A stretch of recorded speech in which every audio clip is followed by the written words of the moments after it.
I decided to be an astronaut on July 20th, 1969, because that's the night that Neil and Buzz walked on the moon while Mike was orbiting around. And I was 9, almost 10, and I watched it over at a neighbor's place. We didn't have a TV, and over at a neighbor's place, watched that whole bunch of people crowded in the living room, walked outside, looked up at the moon, and in my little 9-year-old boy's brain said, wow, I'm going to grow up to be something. I think I want to grow up to be that. That looks like an interesting thing to do with my life. And so I consciously decided, well, like a million other kids, but I consciously decided on that night. So I was very much inspired by the early pioneers in space, by the early explorers, and by the tremendous capability that comes with a challenge like spaceflight.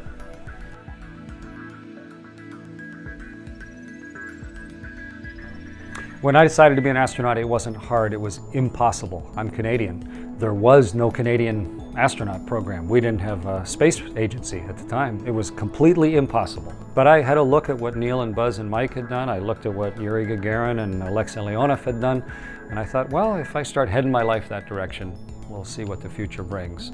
And there were all sorts of setbacks along the way. It wasn't a linear process at all. It was nothing but dead ends and guessing and trying. But here I stand, 42 years later, having flown in space twice on 2 different space shuttles, and now going to launch on one of the same sort of spaceships that Alexei Leonov and Yuri Gagarin launched on, and going to go live on the space station and command the International Space Station. So sometimes inspiration and dead ends can lead to a pretty amazing life of dreams.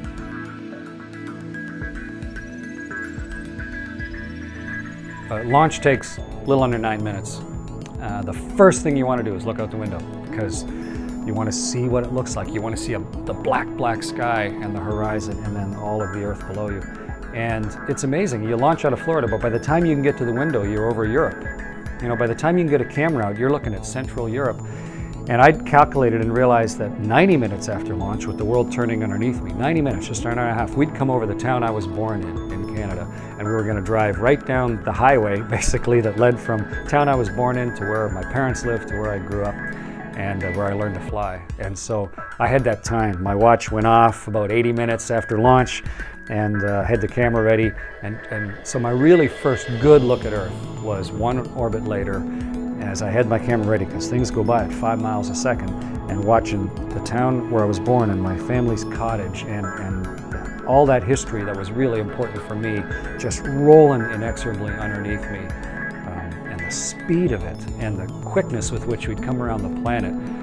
I only had a few minutes because we had a lot of work to do, but I took the time to look at where I was from to try and put it all into perspective for myself.